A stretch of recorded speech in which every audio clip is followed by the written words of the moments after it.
அன்பர்களே, ஆண்டவராகிய இயேசு கிறிஸ்துவின் நாமத்தில் உங்களுக்கு மனம் நிறைந்த வாழ்த்துக்களை தெரிவித்துக் கொண்டு சத்திய வசனம் திருமறை பாட நிகழ்ச்சிக்கு உங்களை அன்போடு அழைக்கிறோம். சத்திய வசனம், இது தேவனின் வசனம். நாம் சோர்ந்து போகையில் கரம் கொடுக்கும் நம் தேவனின் வசனம், நம் தேவனின் வசனம். 107வது சங்கீதம், சங்கீத புஸ்தகத்தில் 107 23 இருந்து வாசிக்கிறேன், கேளுங்க. கப்பல் ஏறி கடல் யாத்திரை பண்ணி திரளான தண்ணீர்களிலே தொழில் செய்கிறார்களே, அவர்கள் கர்த்தருடைய கிரியைகளையும் ஆழத்திலே அவருடைய அதிசயங்களையும் காண்கிறார்கள். அவர் கட்டளையிட பெருங்காற்று எழும்பி அதன் அலைகளை கொந்தளிக்க பண்ணும். அவர்கள் ஆகாயத்தில் ஏறி ஆழங்களில் இறங்குகிறார்கள். அவர்கள் ஆத்துமா கிளேசத்தினால் கரைந்து போகிறது. வெறித்தவனை போல் அலைந்து தடுமாறுகிறார்கள். அவர்களுடைய ஞானமெல்லாம் முழுகி போகிறது. அப்பொழுது தங்கள் ஆபத்திலே அவர்கள் கர்த்தரை நோக்கி கூப்பிடுகிறார்கள். அவர்கள் இக்கட்டுகளுக்கு அவர்களை நீங்களாக்கி விடுவிக்கிறார். கொந்தளிப்பை அமர்த்துகிறார். அதன் அலைகள் அடங்குகிறது. அமைதல் உண்டானது நிமித்தம் அவர்கள் சந்தோஷப்படுகிறார்கள். தாங்கள் நாடின துறைமுகத்தில் அவர்களை கொண்டு வந்து சேர்க்கிறார். வசனங்கள் சொல்லும் போது வசனங்களை எடுத்து உதவி செய்வதற்கு யாராவது சகோதரிமார் சகோதரி இங்க வந்து உட்கார்ந்தால் நன்றாயிருக்கும். நீங்க தான் வாங்கல உட்கார. சரி, இங்க வாசிக்கப்பட்டது ஒரு சின்ன கதை மாதிரி இருக்குது பாத்தீங்களா? இந்த 107ஆம் சங்கீதத்துல 23வது வசனத்துல நீங்க வாசிக்கும் போது ஒரு சின்ன குட்டி கதை எழுதின மாதிரியே இருக்குது.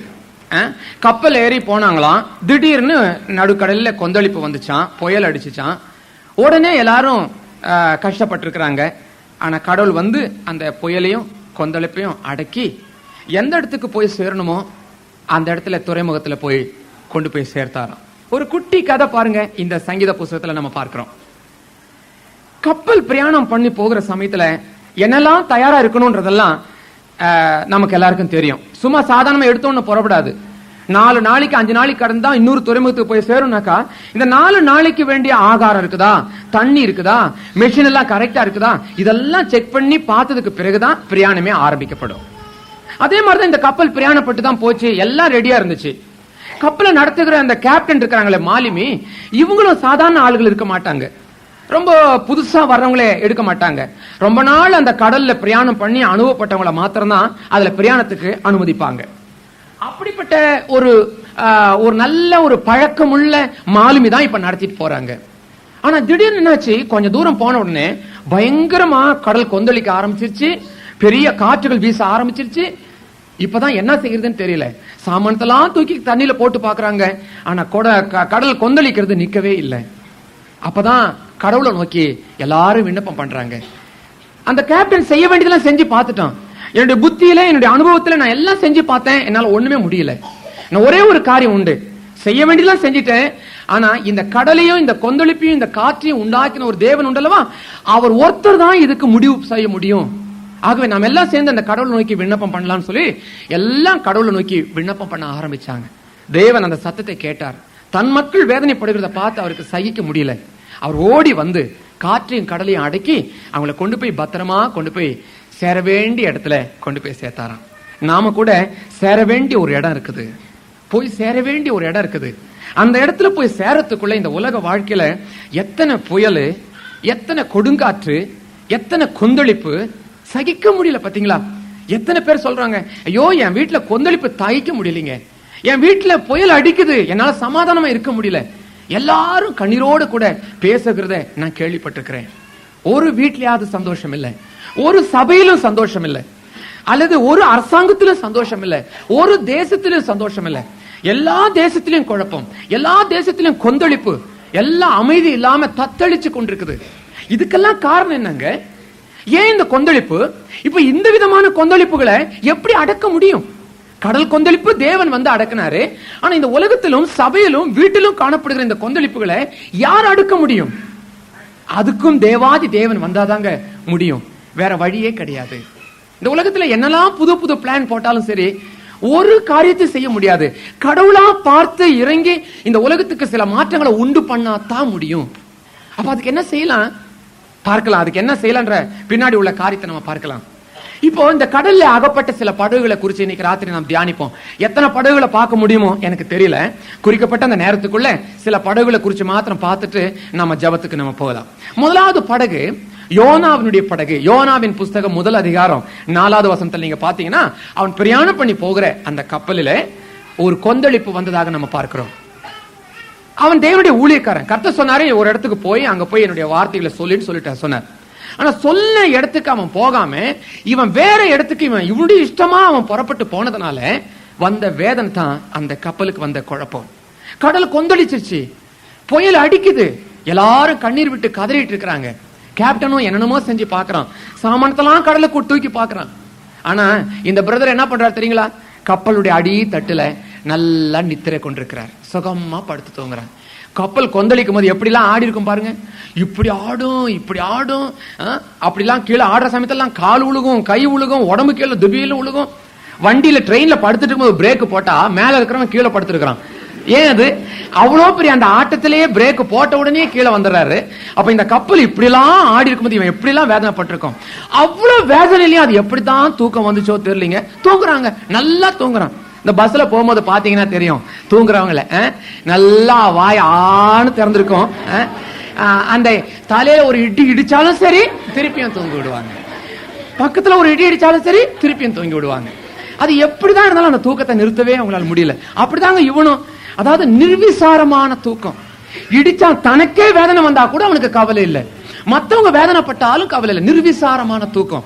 அப்படிப்பட்ட ஒரு தூக்கத்தை அவன் தூங்கிட்டு இருக்கிறான். இங்க ஜனங்க கண்ணீர் விடுறாங்க. இன்னும் கொஞ்ச நேரத்துக்குள்ள எல்லாருமே அழிந்து போவோம்னு கண்ணீர் விடுறாங்க. கேப்டன் சொல்றான், செய்ய வேண்டியதெல்லாம் செஞ்சாச்சு, சாமானத்தெல்லாம் தூக்கி போட்டாச்சு, வியாபாரத்துக்கு கொண்டு போன சாமானமும் ஒண்ணுமில்ல, எல்லாம் தூக்கி போட்டாச்சு, ஜீவன் தப்புனா போதும் என்ற நிலைமையில் இப்ப நம்ம போயிட்டு இருக்கிறோம். ஆனா இப்போ எல்லாம் செய்ய வேண்டிய செஞ்சாச்சு, இனி ஒரு நிலைமை இல்ல, ஒரு காரியம் நம்ம செய்யலாம். அவங்க தேவனை நோக்கி விண்ணப்பம் பண்ணுங்கன்ட்டான். அவங்க நீ முஸ்லீமா, நீ உன் தெய்வத்தை நீக்கி விண்ணப்பம் பண்ணு. நீ இந்துவா, நீ உன் தெய்வத்தை விண்ணப்பம் பண்ணு. நீ அந்த ஜாதியா இந்த ஜாதியா, அவங்க தெய்வத்தை. அவனுக்கு தகராறு வேண்டாம்ன்றதுக்காக தான். இந்த தெய்வத்தை மாத்திரம் ஜெபம் பண்ணனாக்கா ஒரே இங்கேயோ கொந்தளிப்பு வந்துருமே. ஆகவே தான் அந்த தகராறு அவன் ஒத்துக்கல. ஆகவே அவன் தெய்வத்தை அவன் ஜெபம் பண்ணுங்க. சில சமயத்துல நிறைய பேர் சொல்லுவாங்கல்ல, எம்மதமும் சம்மதங்க, நீ அந்த தெய்வத்தை வணங்கு, நீ இந்த தெய்வத்தை வணங்கு, எல்லாம் ஒரே இடத்துல தாங்க போய் சேரும் சொல்றவங்க இருக்கிறாங்கல்ல. எல்லாம் ஒரே இடத்துல தான் போய் சேரும். இல்லைங்க, இல்லை. பல வழிகளை சொல்லுவாங்க. இந்த வழி அந்த வழிக்கு தான் போய் சேரும், ஒவ்வொரு வழியினுடைய முடிவும் ஒரு இடத்துக்கு தான் போய் சேரும் அப்படின்னு சொல்லுவாங்க. கிடையவே கிடையாது. சேலத்துல இருந்து கொச்சி என்ற இடத்துக்கு, அதாவது என்னுடைய இடம் சேலத்துல, அதாவது தமிழ்நாட்டுல சேலம்ன்ற பகுதி. அங்கிருந்து கொச்சின்னு கேரளா தேசத்துக்கு நான் பிரயாணம் பண்ணி போறேன். அன்னைக்கு நான் ரிசர்வ் பண்ணல, ஒன்னும் பண்ணல. ஓடி வந்து ஸ்டேஷனுக்கு பக்கத்திலே எங்க வீடு பாருங்க. ட்ரெயின் உள்ள வந்த உடனே சத்தம் கேட்டு நான் வீட்டை விட்டு வெளியே வருவேன். அப்படிதான் அந்த மாதிரி பழக்கம். ஓடி வந்து நான் பாக்குறேன், எல்லாம் அந்த கேரேஜ்ல அந்த படிக்கட்டுல எல்லாம் தொங்கிட்டு நின்றுட்டு இருக்காங்க. பெட்டியை வச்சுட்டு உள்ள போக முடியல, கால் வைக்கலாம், பெட்டி எவ்வளவு நேரம் வச்சிட்டு இருக்க முடியும். ஆகவே நானும் தேடி பாக்குறேன், ஒரு இடத்துலயும் இல்ல. ஃபர்ஸ்ட் கிளாஸ் இல்ல, செகண்ட் கிளாஸ் இல்ல, ஒரு இடத்துலயும் இல்ல. அப்படியே இன்ஜின்ல இருந்து தேடிட்டு வரேன். ட்ரெயின் டைம் ஆச்சு, விசில் அடிக்க ஆரம்பிச்சாங்க. அந்த காடு பெட்டிக்கு பக்கத்துல 2 பெட்டி இருக்குது, கேரேஜ். 2 பெட்டிலும் பார்த்தா இடம் தாராளமா கிடைச்சிச்சு. அடடா தாராளமா இருக்குதுன்னு சொல்லிட்டு உடனே ஒரு பெட்டியில, அந்த பெட்டியில ஏறிட்டேன். ஜனங்கள்லாம் உட்கார்ந்து இருக்காங்க. வண்டி புறப்பட்டுச்சு, நாங்க போயிட்டே இருக்கிறோம். நான் ஏறின ஒரு பிரதர் மேல இருந்து இறங்கினார். நான் அங்க பெங்களூர்ல இருந்து வந்துட்டு இருக்கிறேங்க, நீங்க வேணா ஏறி தூங்குங்க, நான் கொஞ்சம் ரெஸ்ட் எடுக்கிறேன்னு சொல்லிட்டு அவர் கீழே இறங்கிட்டாரு. உடனே எனக்கு பாரு ஃப்ரீயா ஒரு இடம் கிடைச்சிச்சு சொல்லிட்டு மேல ஏறி போய் நல்லா ஜம்முன்னு படுத்துட்டேன். அடுத்த ஸ்டேஷன் ஈரோடு ரயில்வே ஸ்டேஷன் பேரு. ஈரோடு ஸ்டேஷன் வந்த உடனே டீ விக்கிறவன் வந்தான், பீடி விக்கிறவன் வந்தான், வெத்தலை பாக்கு விக்கிறவன் எல்லாம் வந்து காய்ச்சி மூச்சுன்னு சத்தம், ஒரே சத்தம். இங்கதான் என்னமோ தெரியல, பிளாட்ஃபார்ம்ல யாரும் கொண்டு வந்து விக்கிறது இல்ல. நாங்க நேற்று ராத்திரி எல்லாம் பாட்டி, முந்தா நேத்தெல்லாம் நாங்க ஒரு இடத்துல இருந்து வந்தோம், ஏதாவது கிடைக்கும்னு பார்த்தோம், ஒன்னும் கிடைக்கல.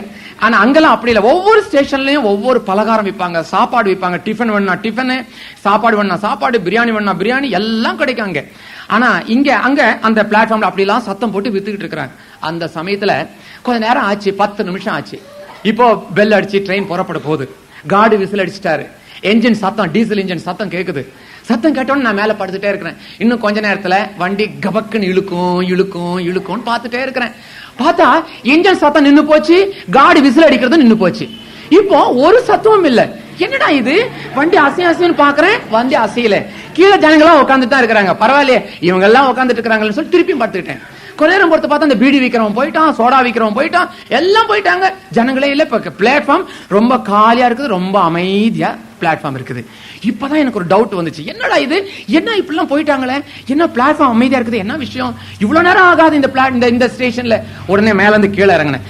ஜன்னல் வழியா பார்த்தா ஏன் கேரேஜ் தான் நிக்குது, மத்த கேரேஜ் இழுத்துட்டு போயிடுச்சு. அது இதெல்லாம் இது இங்கதான் நிக்குது, என்ன ஆச்சு, மத்த கேரேஜ் என்ன ஆச்சு?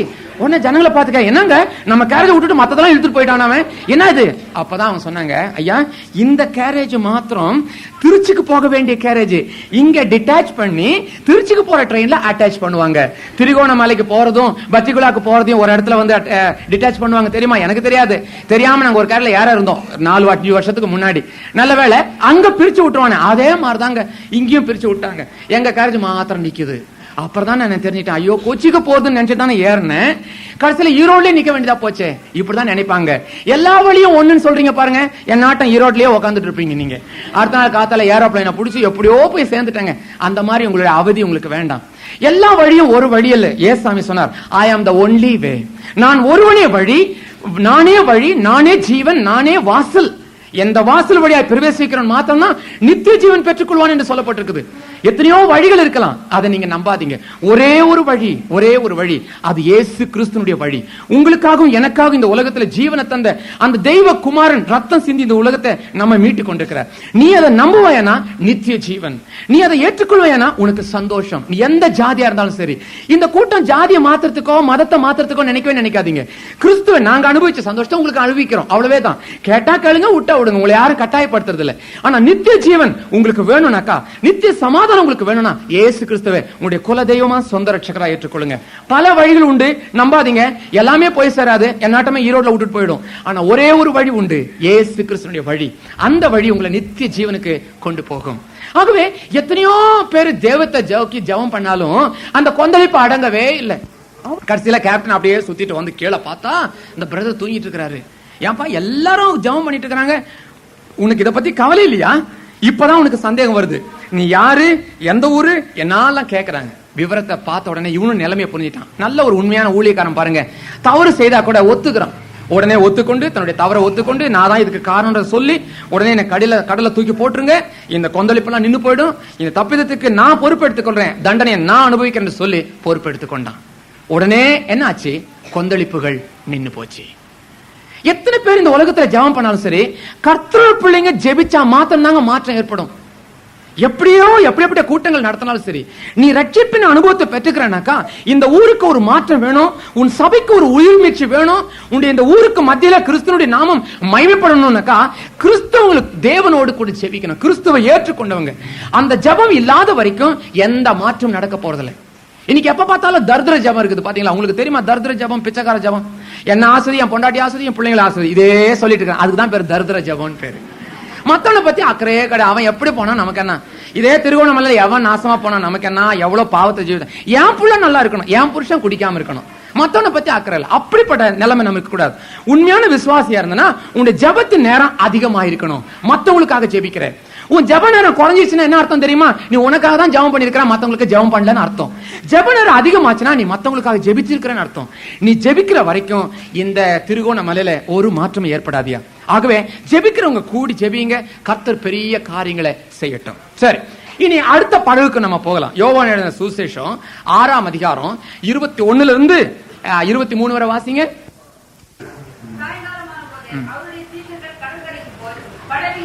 கடலின் அக்கறையில் உள்ள கப்பர்நகூமுக்கு நேராய் போனார்கள். அப்பொழுது இருட்டாய் இருந்தது. இயேசுவும் அவர்களிடத்தில் வராதிருந்தார். பெருங்காற்று அடித்தபடியினாலே கடல் கொந்தளித்தது. அவர்கள் ஏறக்குறைய 3-4 மைல் தூரம் கண்டுவரித்து போன பொழுது இயேசு கடலின் மேல் நடந்து படகுக்கு சமீபமாய் வருவதை கண்டு பயந்தார்கள். அவர்களை அவர் நோக்கி, நான் தான், பயப்படாதீர்கள் என்றார். அப்பொழுது அவரை படகில் ஏற்றிக் கொள்ள மனதாயிருந்தார்கள். உடனே படகு அவர்கள் போகிற கரையை விட்டது. பாருங்க, இங்க ஒரு படகு போயிட்டு இருக்குது. போற வரைக்கும் ஒன்னும் குழப்பம் இல்லைங்க, ரொம்ப நல்லா தான் போயிட்டு இருக்குது. நல்ல அனுபவம் உள்ளவங்க தான் இந்த படகுல இருக்கிறாங்க. எல்லாம் மீன் பிடிக்கிறவங்க, சின்ன வயசுல இருந்தே மீன் பிடிக்கிறவங்கனாக்கா சின்ன வயசுல இருந்தே கடலுக்கு போய் பழக்கம் இருக்கு இல்லையா? இங்கேயே நீங்க பாத்துருக்கலாம். நீங்க நல்ல அனுபவசாலிங்க. எப்படி எல்லாம் தண்ணி படகு கவிழ்ந்தாலும் எப்படி எல்லாம் இருக்க முடியும் எல்லாமே அவங்களுக்கு நல்லா தெரியும். இப்படிப்பட்ட அனுபவசாலிங்க தான் இந்த படகுல போயிட்டு இருக்கிறாங்க. ஆனா திடீர்னு சொல்லி கொஞ்ச தூரம் போற வரைக்கும் நல்லா இருந்துச்சு, திடீர்னு சொல்லி கொந்தளிப்பு, பெரிய புயல் அடிக்க ஆரம்பிச்சிருச்சு. என்னென்னமோ செஞ்சு பாக்குறாங்க, இந்த படகு நிறுத்தவே முடியல. இருட்டு வந்தது என்று சொல்லப்பட்டிருக்குது. ஏன் இதுக்கு காரணம் என்னங்க? இந்த இருட்டுக்கு காரணம் என்ன? இந்த கொந்தளிப்புக்கு காரணம் என்ன? நல்ல அனுபவப்பட்டவங்க எல்லாம் இந்த படகுல இருக்கிறாங்க. ஆனா ஒரே ஒருத்தர் மாத்திரம் இல்லைங்க. ஒரே ஒருத்தர் மாத்திரம் இல்லை. எத்தனை அனுபவசாலிங்க எப்பேற்பட்டவங்க இருந்தாலும் அந்த ஒருத்தர் அந்த படகுல இல்லாததுனால வந்த ஒரு பெரிய பிரச்சனை. யார் இல்ல அந்த படகுல? இயேசு இல்ல. இயேசு இல்லாத எல்லா படகுக்கும் இந்த மாதிரி தாங்க கதி வரும். நல்லா புரிஞ்சுக்கொள்ளுங்க. ஆரம்பம் ரொம்ப நல்லதா இருக்கும், போகும்போது ரொம்ப நல்லதா இருக்கும். ஒரு சகோதரன் திருச்சூர்ல அவர் சொல்லாரு, பிரதர் உங்களுடைய கூட்டத்துல தான் நான் ரட்சிக்கப்பட்டேன். உங்க கூட்டத்துல எல்லாம் நான் பாட்டு பாடி இருக்கிறேன். கொயர்ல நான் பெரிய பாட்டு பாடி இருக்கிறேன். கூட்டத்தோட சுசேஷ ஊழியம் செய்வேன். எல்லாம் நான் நல்லா செஞ்சிட்டு இருந்தேன். ஆனா திடீர்னு என்னுடைய வாழ்க்கையில ஒரு பெரிய புயல் வந்துச்சு. நானு என்னுடைய ஜீவியத்துல ஒரு பெரிய ஒரு குழப்பத்துக்குள்ள ஆயிட்டேன். நான் ஒரு பெண்ணை நேசிச்சேன். ஆனா என்னுடைய குடும்பத்தில் இருக்கிறவங்களுக்கு அது பிடிக்கல. அது உடனே எங்க அப்பாவுக்கும் எனக்கும் வாக்குவாதம் உண்டாச்சு. நான் நேசிச்ச பெண்ணை நான் எப்படியும் கல்யாணம் பண்ணணும்னு தீர்மானம் பண்ணி உடனே வீட்டை விட்டு நான் வெளியே வந்துட்டேன். ரிஜிஸ்டர் ஆபீஸ்க்கு போய் நான் ரிஜிஸ்டர் மேரேஜ் பண்ணிட்டேன். இப்ப நாங்க ஒரு வாடகை வீட்டை எடுத்து அதில் நாங்க குடியிருக்கிறோம். எனக்கு நல்ல பணமும் கிடைச்சது, லோன்லாம் எடுத்துக்கிட்டோம். கல்யாணம் ஆன புதுசு நாங்க ஹனிமூனுக்காக பல இடத்துக்கு நாங்க போனோம். அவ எங்கெங்க போகணும்னு சொல்றாளோ அங்கெல்லாம் நான் கூட்டிட்டு போனேன். ரொம்ப நல்லா இருந்தது டாக்டர், ரொம்ப நல்லா இருந்ததுயா. முதல் மாசம் ரொம்ப நல்லா இருந்துச்சு, 2வது மாசம் ரொம்ப நல்லா இருந்துச்சு, 3வது மாசம் ரொம்ப நல்லா இருந்துச்சு, 5 மாசம் 6 மாசம் 8 மாசம் ஆச்சு, ரொம்ப நல்லா இருந்துச்சு. ஆனா 9வது மாசம் வரும்போது பிரச்சனை, பயங்கரமான பிரச்சனை. என்னுடைய மனைவினால எனக்கு சமாதானம் இல்லை. என் மனைவினால நானே தற்கொலை செஞ்சுக்கணும்னு அப்படிப்பட்ட ஒரு வேதனை. ஏயா நான் ரட்சிக்கப்பட்டவன் தானே, எனக்கு ஏன் இந்த பிரச்சனை வந்துச்சு? நான் கர்த்தரை ஏற்றுக்கொண்டு ஊழியம் செஞ்சவன் தானே, எனக்கு ஏன் இந்த பிரச்சனை? நான் நேசிச்ச ஒரு பெண்ணை கல்யாணம் கட்டினது தப்பா? அதனால இந்த பிரச்சனை வந்துச்சா? தயவுசெய்து ஜெபம் பண்ணி எனக்கு எழுதுங்க. ஊழியக்காரர்கள் ஜெபிக்க ஆரம்பிச்சாங்க. ஆனா கர்த்தர் வெளிப்படுத்தின ஒரு காரியம், அந்த சகோதரனுடைய குடும்பத்தை காண்பிக்க ஆரம்பித்தார். அந்த சகோதரனுடைய தகப்பனார் ஒரு போஸ்ட் மேன், வயசானவர். அவருக்கு பிறந்த மூத்த மகன் தான் இவன். இவன் எலக்ட்ரிசிட்டி போர்டுல வேலை செஞ்சிட்டு இருக்கிறார். அவனுக்கு கீழே ஒரு தங்கச்சி ஒருத்தி இருக்கிறா, பிஏ ஃபைனல் இயர் படிக்கிறா. அப்புறம் ஒரு தங்கச்சி இருக்காங்க, பிஎஸ்சி படிக்குது. ஒரு சின்ன குட்டி தம்பி இருக்கிறான், அவன் ஹை ஸ்கூல் படிச்சிட்டு இருக்கிறான். இப்ப இந்த குடும்பத்துல என்ன சம்பவிச்சது? இவங்க அப்பா ரிட்டையர்ட் ஆகி போயிட்டார். மகன் சொல்றான் தான் இஷ்டப்பட்டதை நீ கல்யாணம் பண்ணணும். ஆனா அவளோ வேற ஜாதியை சேர்ந்த, வேற ஜாதினாக்கா வேற தெய்வத்தை வணங்குகிறவள். ஜீவிக்கிற தெய்வத்தை வணங்காம விக்கிரகங்களை வணங்குறவள். அதை தான் நான் சொல்றேன், ஜாதி காரியத்தை குறிச்சு அல்ல. வேற விக்கிரகத்தை வணங்குகிற ஒரு பெண்ணோடு உள்ள இணைப்பை பெற்றோர் தகப்பனாருக்கு விருப்பம் இல்லை. ஆகவே வாக்குவாதம் உண்டாச்சு. உடனே இவன் சொல்லிட்டான், கோவத்தோடு வெளியே வந்துட்டான். இப்போ குடும்பத்தை நடத்த வேண்டியது யாரும் இல்லை. இவனை தான் நம்பி அந்த குடும்பம் இருந்துச்சு. இவன் சம்பளத்தில் தான் அந்த குடும்பம் நடத்த வேண்டியது. ஏன்னா அப்பா ரிட்டையர்ட் ஆகி போயிட்டாரு. இவனுக்கு வேலை வாங்கி தரத்துக்காக அந்த அப்பா வயசானவர் என்னென்ன கஷ்டப்பட்டிருப்பாரு நீங்க நினைக்கிறீங்க? எத்தனை பேருடைய காலை பிடிச்ச என்னுடைய மகனுக்காக, நீங்க மூத்த மகன், இந்த குடும்பத்தினுடைய பொறுப்பே அவன் தான் இருக்குது, நான் இன்னும் ரிட்டையர்ட் ஆகிறது கொஞ்ச நாள் தான் இருக்குது, எப்படியாவது என் மகனுக்கு வேலை தர மாட்டீங்களா கெஞ்சி கூத்தாடி அந்த வேலையை வாங்கி கொடுத்திருப்பார். ஆனா கடைசியில பாருங்க, விட்டு விட்டே இந்த பையன் போயிட்டான். இப்ப அந்த வீடு எப்படிப்பட்ட வேதனையில் இருக்கு தெரியுமா? மூத்த மக பிஏக்கு போறா, காலேஜுக்கு போகணும்னா பஸ்ல ஏறிதான் போகணும். கன்செஷன் டிக்கெட் பணம் கொடுத்து டிக்கெட் வாங்கணும். பணம் கேட்கிறா காலேஜுக்கு. அப்பா சொல்றாங்க, எந்த பணத்தமா நான் உனக்கு தர்றது? நானே கூலி வேலை செஞ்சுதான் உன்னை காப்பாத்திட்டு இருக்கிறேன். பஸ்ஸுக்கு பணம் கொடுக்க எனக்கு முடியாது, நீ இனிமே காலேஜ் போகாத, நின்னுடு. அப்பா ஒரே ஒரு வருஷம் தான்ப்பா இருக்குது, நான் எப்படியாவது போய் படிச்சிடறேன்ப்பா. இல்லம்மா கடன் வாங்கி தாப்பா, அது எப்படிமா அடைக்க முடியும்? என்னால முடியாது. அவ கண்ணீர் விட்டா. அவ காலேஜ் நின்று போச்சு. 2வது மக அவளும் காலேஜ் படிக்கிறா, அவளையும் நிறுத்திட்டாங்க. 3வது பையன் தான் லோக்கல் ஹை ஸ்கூல் போயிட்டு இருக்கிறான். அவ கண்ணீரோட இருக்கிறா. மூத்த மகளுக்கு என்ன ஆச்சு தெரியுமா? காலேஜ் இந்த கடைசி தருணம் நல்ல மார்க் வாங்கிட்டு இருந்தவா திடீர்னு நிறுத்தப்பட்ட உடனே அவளுக்கு ஷாக் உண்டாயி பைத்தியம் பிடிச்சிருச்சு. யாரோடையும் பேசுறது இல்ல, ஒரு பக்கமா இப்படியே பார்த்துக்கிட்டே தான் இருப்பா. சாப்பாடு ஊட்டி கொடுத்தா சாப்பிடுவா, ட்ரெஸ் உடுத்தினா உடுத்திக்குவா, அப்படிதான் இருப்பாவா. இவ கண்ணீரோட அப்படிப்பட்ட ஒரு பைத்தியம் பிடிச்ச நிலைமையில மூத்த சகோதரி இருக்கிறா. இளைய சகோதரி வீட்டு வேலை எல்லாம் கவனிக்கிறா. அவங்க அம்மா அங்க அடுப்பு பக்கத்துல சாப்பாடு வெந்துட்டு இருக்குது, கணத்துல கையை வச்சுட்டு கண்ணீர் விட்டுட்டு இருக்கிறாங்க. அவங்க அப்பா பழக்கம் இல்லாத நெல்லு போய் வயல்ல போய் நெல்லு நட்டுட்டு பணம் உண்டாக்குற, எப்படியும் கூலி வேலை செய்யணுமே, பிள்ளைங்களை காப்பாத்தணுமே. நெற்றி வேர்வை நிலத்துல விழ கஷ்டப்பட்டு இருக்கிறார். இவன் கேட்கிறான், நான் ரட்சிக்கப்பட்டவன் தானே, நான் நேசிச்ச பெண்ணை கல்யாணம் கட்டுறது தப்பா? என் குடும்பத்துக்கு வந்த இந்த வேதனைக்கு காரணம் என்ன? இந்த பிரச்சனைக்கு காரணம் என்ன? இன்னைக்கு அநேக வாலிபர்களுடைய தன்னுடைய வாழ்க்கையில பெற்றோர்களை வேதனைப்படுத்துகிற வாலிபர்கள் உண்டு. இஷ்டம் போல ஜீவிக்கிறது, இஷ்டம் போல ஜீவிக்கிறது. வாசத்துல உனக்கு கொடுத்த சுதந்திரத்தை நீ தவறான விதத்துல நீ பயன்படுத்திக் கொள்ளலாம். ஆனா நீ பின்னாடி நீ அனுபவிக்கிற வேதனையை நீ நல்லா புரிஞ்சுக்கோ. அப்பா அம்மா கண்ணீர் விட்டு நீ சந்தோஷமா வாழவே முடியாதுங்க, நிச்சயமா வாழ முடியாது. உங்க அப்பா அம்மா சந்தோஷமா இருந்தா நீ சந்தோஷமா இருக்க முடியும். வேதத்துல சொல்லப்பட்டிருக்குது, நீ பூமியில தீர்க்காயசா ஜீவிக்கணும்னாக்கா உன் தாயும் தகப்பனையும் கனம் பண்ணு என்று சொல்லப்பட்டிருக்குது. அப்பா அம்மாவை நீ கனம் பண்ணலன்னா நீ சந்தோஷமா வாழ முடியாது. பணம் இருக்கலாம், வேலை இருக்கலாம், ஆனா நிம்மதி இருக்கவே இருக்காதுங்க. அருமையான தேவனுடைய மக்களே, வாலிப தங்கச்சி தம்பிமார்களே, உங்களுடைய வாழ்க்கை நீங்க இந்த ஆண்டுக்கு ஒப்பு கொடுங்க. கண்கள் போன வழிக்கு தயவு செய்து போகவே போகாதீங்க. உனக்குன்னு ஒரு வாழ்க்கை உண்டு. கிறிஸ்தவர்களுக்குன்னு சொல்லிட்டு ஒரு ஒழுங்குமுறை இருக்குது. உனக்கு பெற்றோர்கள் இருக்கலாம், உனக்கு கார்டியன்ஸ் இருக்கிறாங்க, சபையினுடைய தலைவர்கள் இருக்கலாம், உன்னுடைய காரியத்தை பொறுப்பு இருப்பதற்காக. ஆனா நீயாகவே எந்த காரியத்தையும் தெரிந்து கொள்ளாதே. கர்த்தர் உன்னை ஆசீர்வதிக்கணும்னாக்கா இப்படிப்பட்ட காரியத்தை நீ சிந்திக்கிறது உனக்கு நல்லது.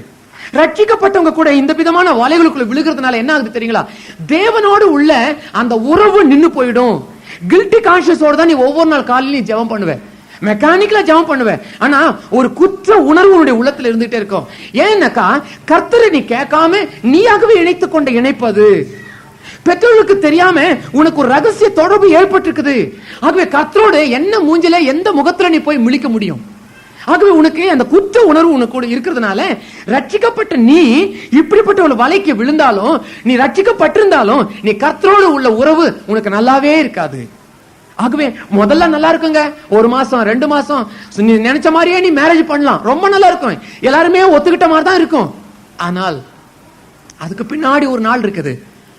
புயல் வரும், கடல் கொந்தளிக்கும், அப்ப நீ கண்ணீர் விட்டு கதறுவ. அந்த நாள் வரும்போது தேவன் மௌனமாக இருப்பார். கர்த்தரை நீ தேடி இருந்தா எவ்வளவு நல்லா இருக்கும் தெரியுமா? ஆரம்பத்திலே நீ பிரயாணம் பண்ணி போற சமயத்திலே, சாமி என்னுடைய எண்ணங்கள் இப்படி அலையுது, நான் இதை நேசிக்கணும் போல எனக்கு தோணுது, ஆனா உமக்கு அது பிரியமா கர்த்தாவே? நான் உம்முடைய பிள்ளை இல்லையா? எனக்கு ஏன் இந்த எண்ணம் வந்துச்சு? எனக்கு ஏன் இந்த சிந்தை வந்துச்சு? கர்த்தாவே என்னை கட்டுப்படுத்த எனக்கு கிருபை செய்யும் சுவாமி. இது உமக்கு சித்தமா இருக்குமானாக்கா பெற்றோர்கள் மூலியமா இந்த காரியத்தை வாய்க்க செய்யும்.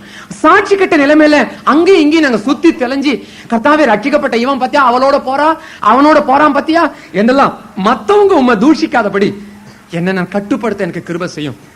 என்னுடைய எல்லா வாழ்க்கைக்கு நீர்தான பொறுப்பு சுவாமி என்று சொல்லி வாலிப தங்கச்சிமார் தம்பிமார்கள் அப்படிப்பட்ட ஒரு தீர்மானம் செய்வீங்கன்னாக்கா குற்ற உணர்வோடு கூட கர்த்தருக்கு முன்னாடி நீங்க நிக்க வேண்டிய அவசியமே இல்லை. உனக்கு ஒரு வாழ்க்கை உண்டுமா தம்பி, உனக்கு ஒரு வாழ்க்கை உண்டு. கர்த்தரே உனக்கு அமைச்சு தருவார். கர்த்தரை நம்பினவங்க இதுவரைக்கும் கைவிடப்பட்டதே கிடையாது. ஆரம்பம் உனக்கு சந்தோஷமா இருக்கலாம், கிறிஸ்து இல்லாத வாழ்க்கை ஆரம்பம் உனக்கு சந்தோஷமா இருக்கலாம், ஆனா அதுக்கு பின்னாடி வருகிற விளைவுகளை நீ தான் அனுபவிப்பேன். இந்த படகுக்கு வந்த வேதனை என்ன? ஆரம்பம் ரொம்ப நல்லா தான் இருந்துச்சு, கொஞ்ச தூரம் போற வரைக்கும் ரொம்ப நல்லா இருந்துச்சு, ஆனா அதுக்கப்புறம் இருள் வந்தது. இருள் என்று சொன்னா என்ன அர்த்தம்? இருள் என்று சொல்வது கர்த்தருடைய சந்தோஷம் இல்லாத ஒரு காரியம். இருளுக்கு அப்புறம் கொந்தளிப்பு எல்லாம் வர ஆரம்பிச்சிருச்சு. உன்னுடைய வாழ்க்கையில இருள் வந்திருக்குதா? உன்னுடைய ஜீவிதத்துல இருள் இருக்குதா? வாசிச்சு பாருங்க. யோவான் எழுதின சுவிசேஷம் 3ஆம் அதிகாரம் 20வது வசனம் சொல்லுது, தீமையை பகைக்கிறவன் பொல்லாங்கு செய்கிற எவனும் ஒளியை பகைக்கிறான்,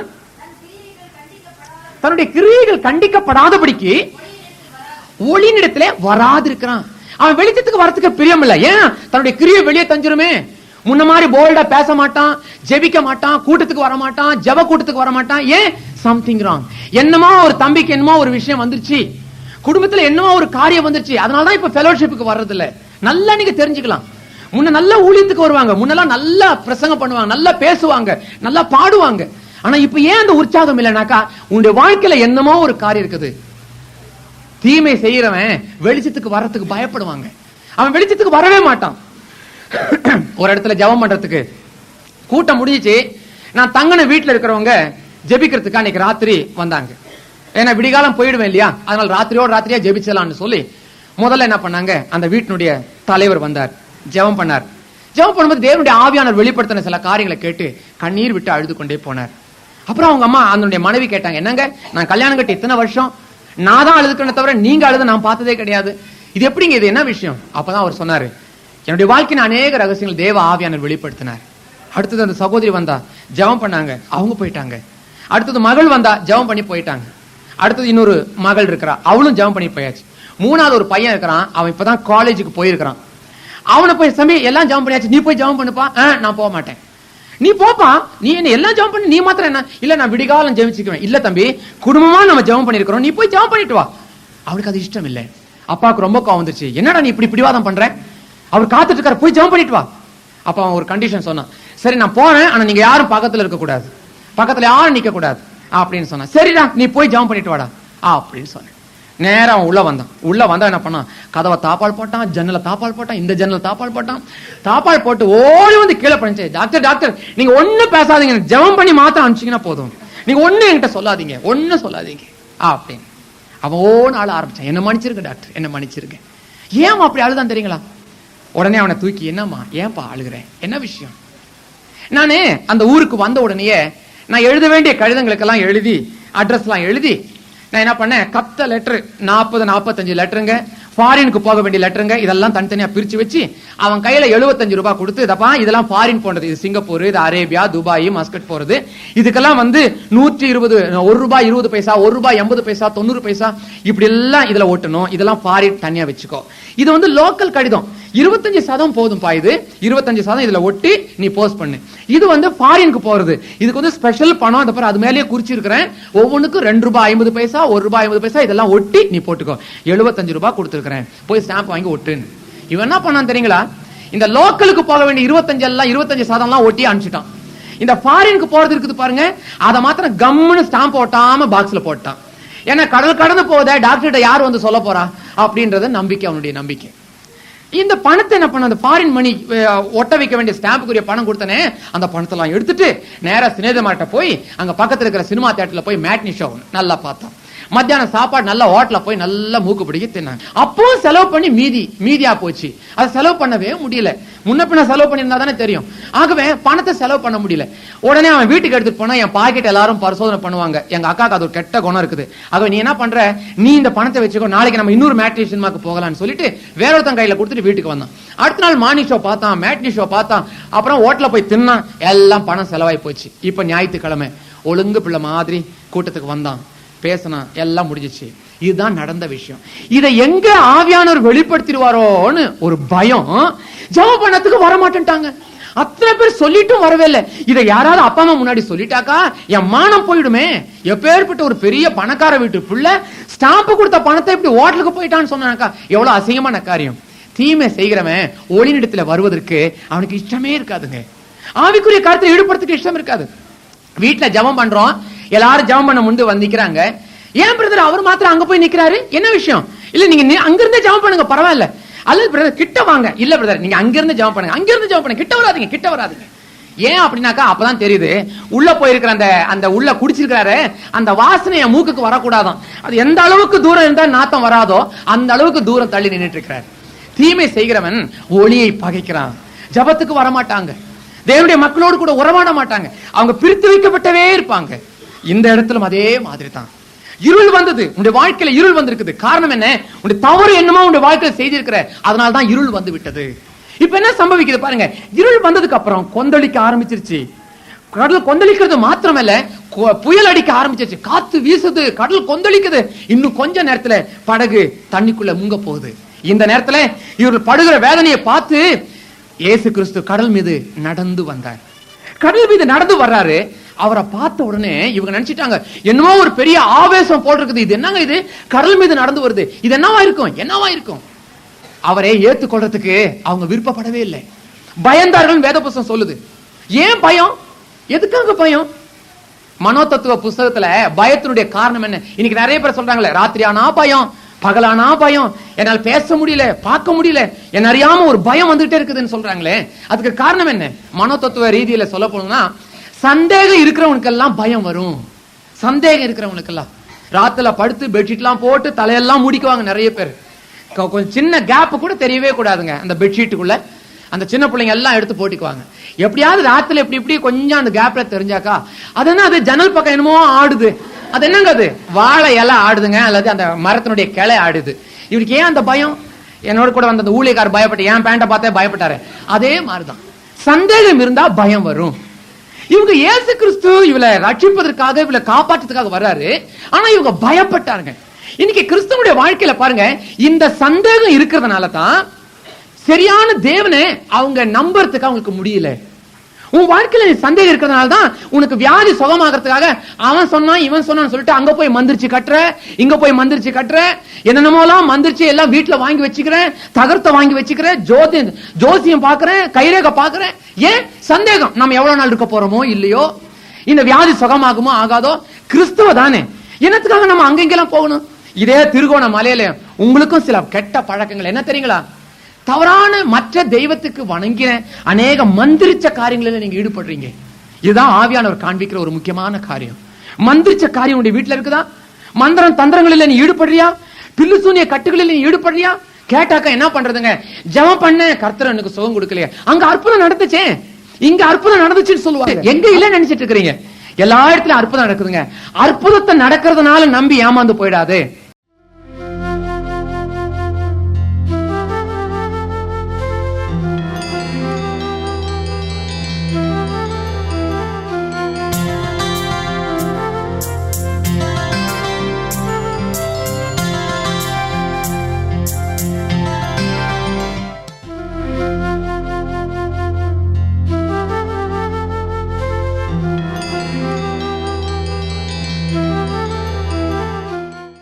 எமது முகவரி சத்தியவசனம், தபால் பெட்டி எண் 55, 9 வெங்கட்ராமன் தெரு, சின்ன சொக்கிக்குளம், மதுரை 625002.